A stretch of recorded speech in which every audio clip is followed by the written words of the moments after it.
আসসালামু আলাইকুম ওয়া রাহমাতুল্লাহি ওয়া বারাকাতুহু। আসসালাতু ওয়াসসালামু আলাইকা ইয়া রাসূলুল্লাহ। আসসালাতু ওয়াসসালামু আলাইকা ইয়া হাবিবাল্লাহ। প্রিয় সম্মানিত দিনী ভাই ও বোনেরা, আমি আজকে আপনাদের সম্মুখে ছোট্ট একটি আমল নিয়ে উপস্থিত হয়েছি। যে আমলটি আমাদের দৈনন্দিন জীবনে খুব উপকারী। যে আমলটি করলে আমরা পরকালে আল্লাহ রাব্বুল আলামিন আমাদেরকে এই আমলের উসিলায় বেহেশত দিবেন, জান্নাত দিবেন। জান্নাত পেতে কে না চায়? আমরা সবাই চাই আল্লাহ রাব্বুল আলামিন আমাদেরকে চিরশান্তির স্থান জান্নাত দান করুন। কি এমন আমল যে আমলের বিনিময়ে আল্লাহ রাব্বুল আলামিন আমাকে আপনাকে দয়া করে মায়া করে জান্নাত দান করবেন?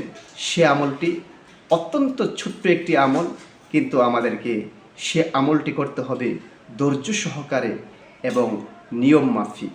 সে আমলটি হচ্ছে, আমরা প্রত্যেকেই 5 ওয়াক্ত নামাজের পর, আমরা ফরজ নামাজের পর আয়াতুল কুরসি পড়ব।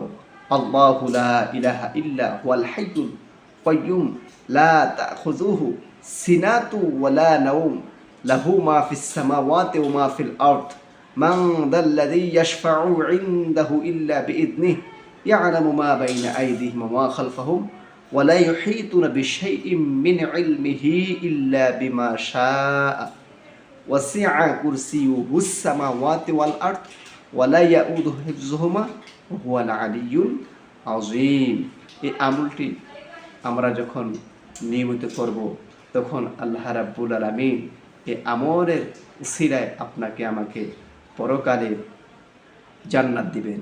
পরকালে সেদিন, যেদিন আল্লাহ রাব্বুল আলামিন তিনি হবেন কাহার, তিনি হবেন জাব্বার, তিনি হবেন হাকামুল হাকিমিন।